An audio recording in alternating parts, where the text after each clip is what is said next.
그 북아메리카 인디언 중에 체로키라는 부족이 있습니다. 아마 뭐 들어보셨을 것이에요. 근데 이들은 독특한 훈련을 통해서 부족의 소년들을 용사로 길러낸다고 합니다.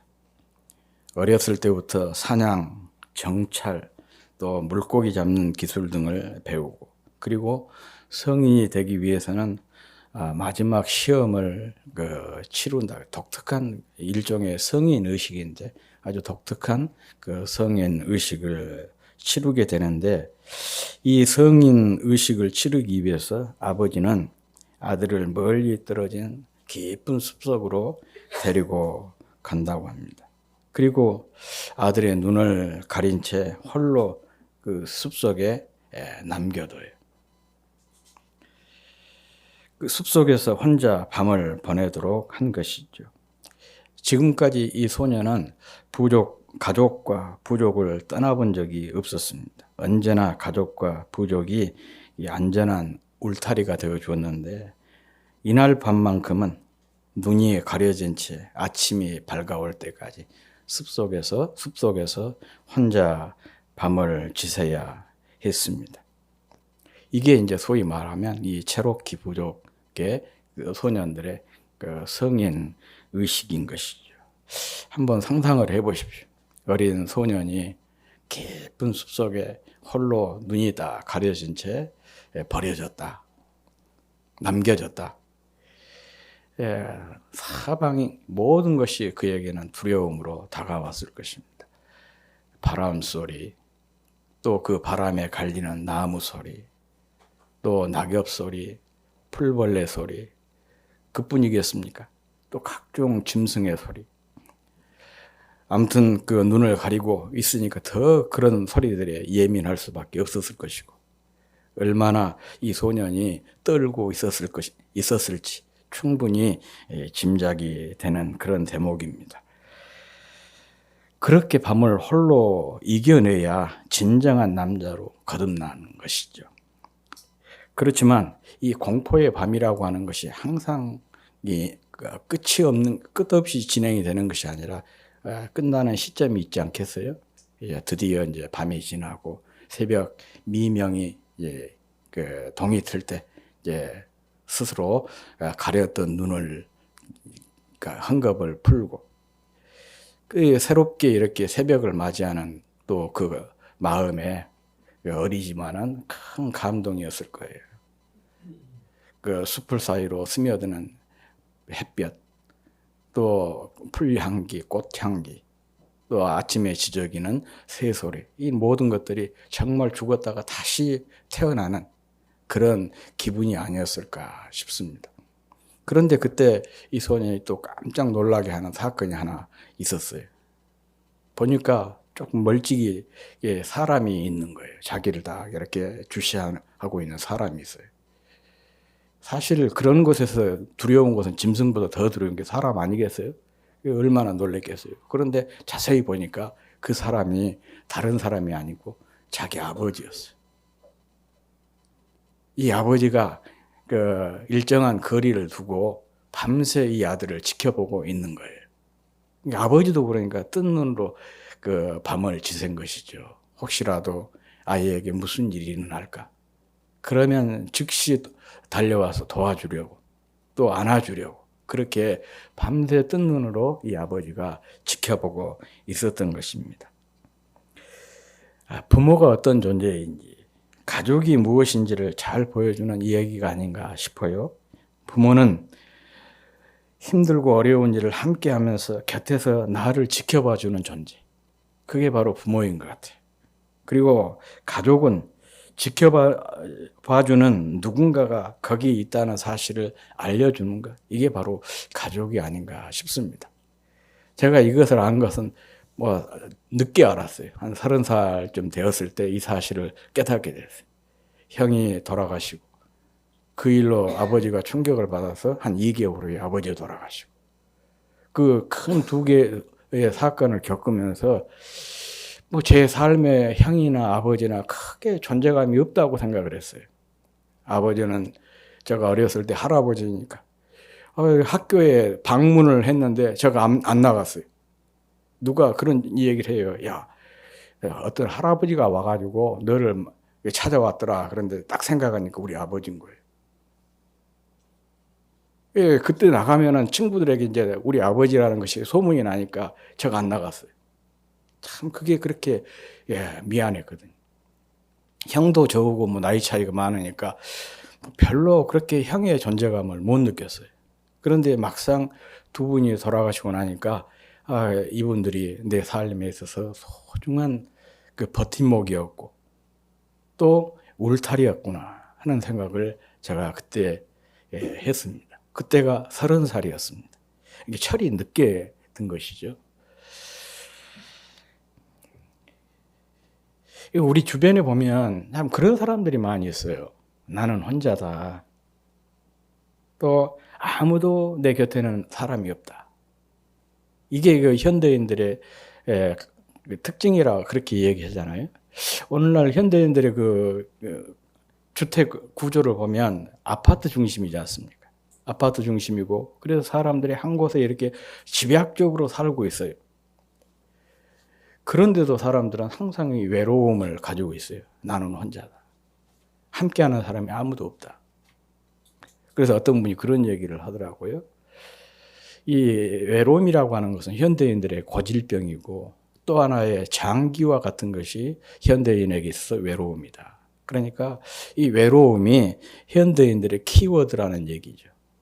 현대인들의 삶을 갉아먹는 그런 존재가 외로움, 고독, 그렇게 말할 수가 있을 것 같습니다. 이런 사람에게 물론 뭐 우리 성도님들에게는 그런 분들이 없겠지만 혹시라도 이런 분들이 우리 중에도 있을 수 있지 않을까 싶어요. 꼭 이런 분들에게 제가 해주고 싶은 말이 있습니다. 나는 혼자가 아닙니다. 당신은 혼자가 아닙니다. 혼자였던 적은 단 한 번도 없었습니다. 이 말을 꼭 해주고 싶어요. 한번 자기 가슴에다 이렇게 손을 얹고 이렇게 한번 얘기해 봅시다. 나는 혼자가 아니다. 혼자였던 적은 단 한 번도 없었다. 다시 한번 자기 자신에게 한번 그렇게 얘기해 봅시다. 나는 혼자가 아니다. 혼자였던 적은 단 한 번도 없다. 옆 사람에게도 한번 그렇게 얘기해. 당신은 혼자가 아닙니다. 혼자였던 적은 단 한 번도 없었습니다. 참 우리가 이것이 고백이죠. 고백이에요.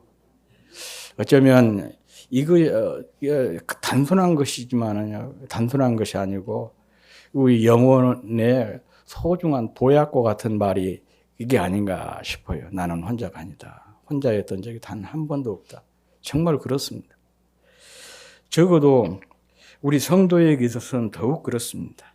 성경은 뭐라고 얘기합니까? 우리 하나님을 졸지도 주무시지도 않고 항상 우리를 지켜보고 계시는 분이 하나님이다. 그래요. 우리는 이런 하나님을 우리 아버지로 모시고 산 사람들입니다. 뿐만 아니라 고락을 함께하는 영적인 가족, 교회 공동체의 지체들이 우리에게는 있습니다. 그래서 나는 혼자가 아닌 거예요. 혼자였던 적이 한 번도 없었던 것입니다. 오늘 본문은 이 점을 우리에게 상기시켜주고 있는 그런 말씀입니다. 제가 지난 주일에 말씀을 드릴 때 이 누가복음 12장 4절에서 12절 말씀은 예수님께서 박해 상황을 염두에 두고 우리에게 하신 말씀이다. 그렇게 제가 이 얘기를 드렸어요.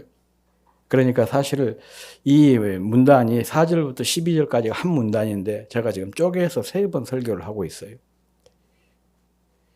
이 문단의 전체적인 그 배경은 지금은 아니지만 앞으로 다가올 그 박해를 주님께서 염두에 두고 이렇게 박해를 당했을 때 성도인 너희들이 가져야 될 자세, 그것에 대한 말씀인 거예요.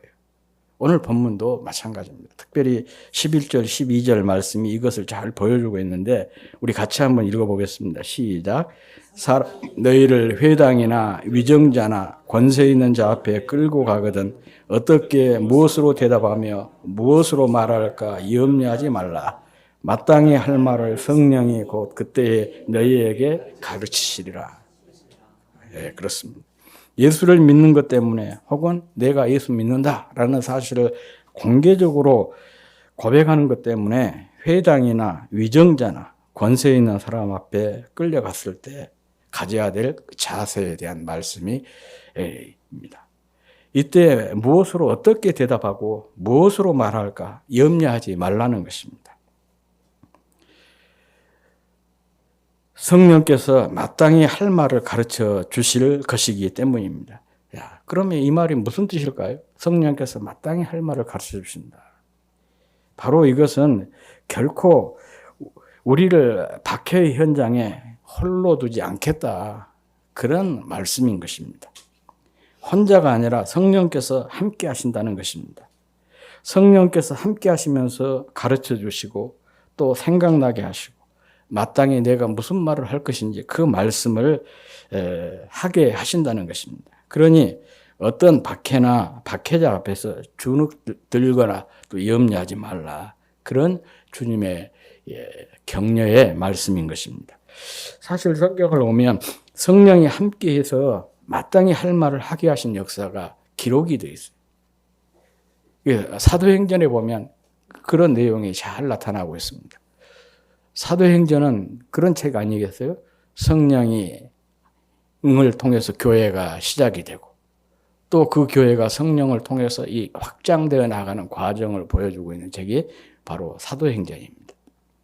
그런데 사도행전 그 첫머리 1장 첫머리에서 부활하신 주님이 약 한 500명 정도 모여있는 사람들에게 이렇게 당부를 해요. 너희들이 몇 날이 내가 너희에게 약속하신 것을 예루살렘을 떠나지 말고 기다리라. 그렇게 얘기했어요. 그래서 너희들이 몇 날이 못 돼서 성령으로 세례를 받으리라. 그리고 이어서 오직 성령이 너희에게 임하시면 너희가 권능을 받고 예루살렘과 유다와 사마리아와 땅끝까지 이르러 내 증인이 되리라. 이렇게 말씀하시고 한 500명 성도들이 보는 가운데서 하늘로 올라가시 승천을 하셨습니다. 그런데 이런 주님의 마지막 당부의 말씀, 예루살렘 떠나지 말고 내가 약속하신 성령을 기다리라. 그것을 기억하고 남은 사람이 몇 명이었냐? 120명이었어요. 들은 사람은 500명이었는데 그것을 듣고 순종한 사람은 120명. 한 4분의 1 정도 사람들만 남았다. 그런 얘기죠. 그들이 마가의 다락방에 모여서 한 10일 동안 전혀 기도에 힘썼어요. 전혀 기도에 열심히 기도했다. 그런 얘기죠. 그런데 10일째 될 때 갑자기 하늘에서 불의 혀 같은 것이 그들이 기도하는 곳에 장소에 임하게 된 거예요. 바로 성령 강림 사건입니다. 사도행전 2장에 나오죠. 그리고 성령께서 그들에게 임하게 되니까 거기서 그냥 난리가 났어요. 사람들이. 모든 사람들이 막 성령이 충만해가지고 나타나는 현상 중에 하나가 방언을 하기 시작을 한 거예요. 그런데 그때가 그 어느 때냐? 오순절이라 그러거든요. 이스라엘 유대인들이 3대 절기 중에 하나예요. 유월절, 오순절, 장막절. 그리고 이 3대 절기에는 흩어져 있는 모든 유대인들이 다 예루살렘에 모이도록 그렇게 성경이 말씀하고 있는데 그래서 이 오순절에 각기 흩어졌던 유대인들, 이 사람들을 보고 디아스포라라 그러는데 그런 유대인들이 예루살렘에 모여왔어요. 이 사도행전을 보면 약 한 16개 나라에서 사람들이 몰려왔는데 그들이 이 제자들이 성령 충만해가지고 방언으로 얘기를 하는데 각기 자기 나라 말로 알아듣게 되는 거예요. 지금 제자들은 그냥 방언으로 하고 있어요. 그냥 한 말을 하는데 듣는 사람들이 16개 나라 사람들이 각기 자기 나라 말로 알아듣게 됐어요. 이 광경을 보고 이 사람들이 깜짝 놀라가지고 야, 저 사람들 갈릴리 사람들이 아니냐 그렇게 이 얘기를 하거든요. 저도 전에도 몇 번 말씀을 드렸지만 여기서 갈릴리 사람이라는 말은 이게 뭐 우리 어느 지역이든지 그러지 않습니까? 각 나라마다 조금씩 이렇게 하대를 받는 지역이 있어요. 우리나라 그러면 그 전라도 그러면 그 상당히 그 하대를 받는 그런 표현 그렇게 우리가 많이 인식을 하지 않습니까? 마찬가지로 유대라고 하는 나라도 갈릴리 그러면 하대를 받는 그런 지역이에요. 그리고 갈릴리 사람 그러면 배움이 없는 무식한 사람, 그런 의미입니다. 그러니까 사람들이 이렇게 반응을 한 것은 쟤들 배움도 없는 무식한 것들이 어떻게 말을 하는데 우리가 다 그들의 말을 알아듣지? 깜짝 놀란 것이죠. 그뿐만 아닙니다. 또 3,000명이 회개한 베드로의 오순절 설교가 그 바로 이어서 나와요. 오순절에 베드로가 다 설교를 했는데 3,000명이 회개를 했어요. 얼마나 그 설교를 잘했으면, 그 은혜가 얼마나 감동적이었으면 3,000명이 그냥 예수 믿겠다고 그렇게 결단을 하겠습니까? 그뿐만 아니에요. 솔로몬 행각에서 또 설교를 했는데 그때는 3,000명보다 더 많은 5,000명이 예수를 믿겠다고 결심을 했어요. 그리고 베드로와 요한이 나면서부터 안진병이 되었던 사람을 예수의 이름으로 고쳐주는 큰 기적을 또 행하게 되고, 그러면서 이 베드로가 예루살렘 온 거리에서 가장 중요한 인물로, 중심 인물로 부상이 돼요.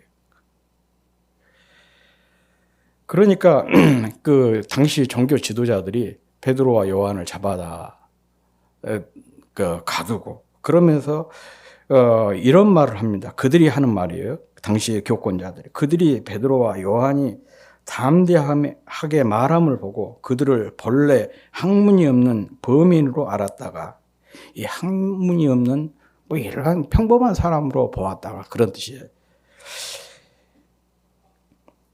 이상히 여기며 그랬습니다. 왜냐? 베드로의 그 유식함과 그 설교가 너무 유식하게 설교를 하거든요. 그리고 담대함에 당시 유대 종교 지도자들도 깜짝 놀란 것이죠. 베드로가 이 솔로몬 행각에서의 설교라랄지, 또 오순절날 설교라랄지, 그 베드로의 설교를 보면 완전히 성경에 능통한 사람이에요. 베드로는 배움이 없다고 어부인데 마치 랍비처럼 그렇게 구약 성경에 능통하게 설교를 하면서 바로 구약에서 약속했던 그 메시아가 너희가 죽인 예수다. 그런데 그 예수를 하나님께서 다시 부활시키시고 승천해서 지금 하나님의 우편에 계신다. 반박할 수 없을 정도로 그렇게 완벽하게 성경을 올바르게 정확하게 해석하면서 그들에게 선포를 하니까 유대인들이 어떤 사람들이에요? 성경에 능통한 사람들인데 거기에 설득을 당해가지고 3,000명, 5,000명이 회개한 거 아니겠습니까? 그런 베드로의 그 유시감에 종교 지도자들도 깜짝 놀랐다는 것이죠. 우리가 잘 알다시피 예수님께서 그 유대 병졸들에게 붙잡혀 가시니까 제자들이 다 도망쳐 없잖아요. 어떤 사람은 헛입을 둘러쓰고 도망가기도 하고, 혹시라도 또 자기들에게 어떤 피해가 있을까 싶어가지고 문을 꽉 닫고 방 안에서 꼭 꽁꽁 숨어 있었던 말 그대로 굉장히 그 겁쟁이들이었어요. 그런 겁쟁이들이 이게 그 핍박을 해도 거기에 대해서 전혀 굴하지 않는 거예요. 사람들 앞에서 내가 하나님 말씀 듣는 것이 옳은가, 너희 말을 듣는 것이 옳은가 한번 판단해 봐라. 다시는 예수가 그리스도다, 그 복음을 전하지 못하도록 종교 지도자들이 이 얘기를 하니까 그렇게 담대하게 이 얘기한 것이죠. 이런 그 유시감과 담대함에 당대의 종교 지도자들이 깜짝 놀래가지고 쟤들이 원래 학문이 없는 범인이 아니었냐, 일반 평범한 사람들이 아니었냐, 그렇게 의아하게 생각을 했는데, 이런 일들이 어떻게 일어난 것이냐, 무엇을 통해서 이런 일들이 그들의 삶에서 일어나게 됐느냐, 누가 이런 작용을 했느냐는 거예요. 그게 바로 성령입니다. 성령께서 함께 하셔서 16개 나라에서 온 사람들이 알아듣도록 말하게 하시고, 성경을 올바로 풀어서 설명하게 하시고, 많은 사람이 이 설교에 감동해서 믿게 하시고, 또 권능을 주셔서 태어나면서부터 한 번도 걸어본 적이 없는 안진뱅이를 일으키게 하시고 걷게 하는 기적을 행하게 하시고, 또 권세를 가진 사람들의 그 위협 앞에서 결코 주눅들지 않는 그 담대함을 갖도록 하셨던 것입니다. 오늘 그 누가복음 12장 11절, 12절, 특히 12절에서 주님께서 하신 그 말씀이 그대로 성취되고 있는 그런 모습입니다. 더 중요한 것은 이와 같은 성령의 역사하심이 오늘날도 계속되고 있다는 사실이에요. 성령의 역사는 과거형이 아니라 현재형입니다. 성령의 역사는 완료형이 아니고 진행형이에요. 그런데 오늘날 많은 그리스도인들의 큰 병증이 뭐냐? 이런 성경에 기록된 말씀들을 늘 과거형으로 생각을 해요.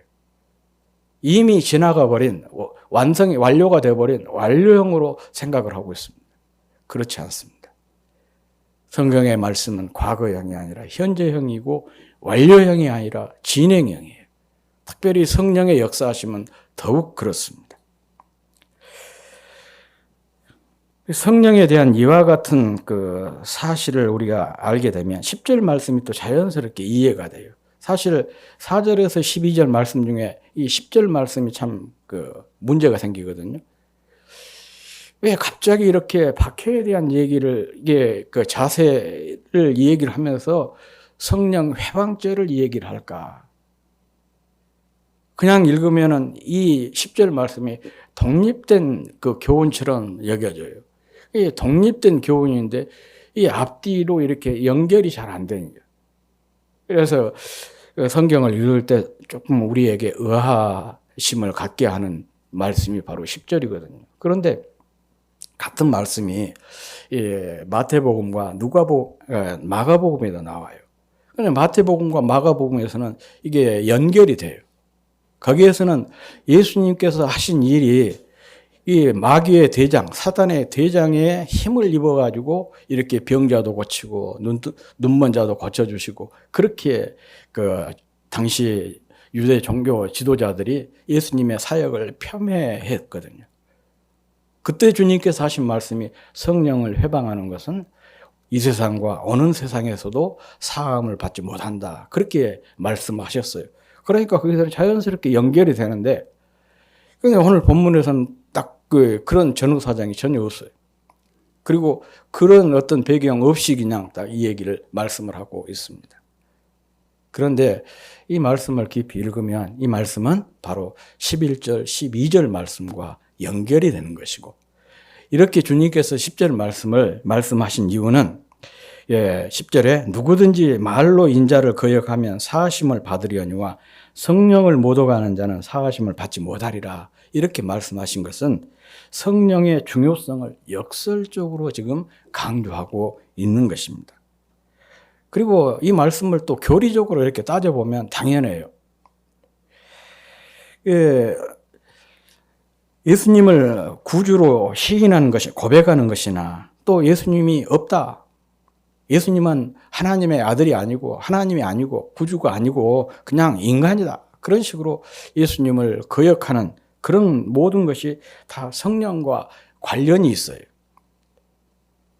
고린도전서 12장 3절에서 바울이 이렇게 말씀을 하고 있습니다. 그러므로 내가 너희에게 말하노니 하나님의 영으로 말하는 자는 누구든지 예수를 저주할 자라 하지 아니하고 또 성령으로 아니하고는 누구든지 예수를 주시라 할 수 없느니라. 그렇게 얘기를 하고 있습니다. 예수 믿는 것이 내 스스로 어떤 선택과 결단의 사건이 아니라는 거예요. 내가 이렇게 그냥 내가 선택한 것 같고 내가 결단한 것 같지만은 그 배후에 누가 역사하신 것이냐? 성령이 역사하신 것이다. 그런 고백인 것이죠. 또 성령이 그 안에 있는 사람은 절대로 주님을 부인할 수가 없다는 것입니다. 그러니까 성령이 함께한 사람은 예수님을 저주할 수가 없고 성령을 통하지 않고는 예수님을 주님이라 이렇게 고백할 수가 없다는 것입니다. 그러니 예수님을 말로 거역한다는 뜻이 무슨 말이냐? 그 심령 속에 성령이 없다는 뜻이에요. 또 그 심령 속에 성령이 없다. 그 말은 예수를 안 믿는 사람이다. 그런 의미죠. 예수를 안 믿는 사람이 예수를 부인하는 것은 당연한 거 아니겠습니까? 그리고 이렇게 예수를 믿지 않던 사람이 회개하고 나도 이제 예수 믿어야 되겠다. 예수님이 나의 구주고 예수님이 나를 구원하신 분입니다. 그렇게 고백하면 그 사람은 어떻게 되겠습니까? 죄가 다 용서가 되고 구원을 받게 되는 거죠. 그러니까 말로 나를 거역한 자는 사하심을 받는다는 그런 의미죠. 그렇지만 오늘 본문은 이런 그 교리적인 의미로 말씀하신 것이 아니고 그냥 주님과 성령을 단순히 이렇게 비교하고 있는 것, 비교를 하면서 성령의 중요성을 강조하고 있는 것입니다. 심지어 주님을 거역한 사람도 용서를 받을 수가 있는데 성령을 못 얻은 사람은 절대로 용서받을 수가 없다는 거예요. 그만큼 성령의 역할이 우리 성도의 삶에서 중요하다는 것을 역설적으로 강조하고 있는 것입니다. 그렇습니다. 성령의 도우심으로 사람을 두려워하지 않고 하나님만 두려워하게 되고 하나님을 경외할 수가 있는 것이죠. 이게 바로 4절에서 7절 말씀입니다. 또 어떤 박해자 앞에서도 당당하게 성도로서 자신의 정체성을 드러내면서 주님을 나의 구주라고 시인할 수 있는 것, 그것도 성령의 도우심으로 가능한 일이에요.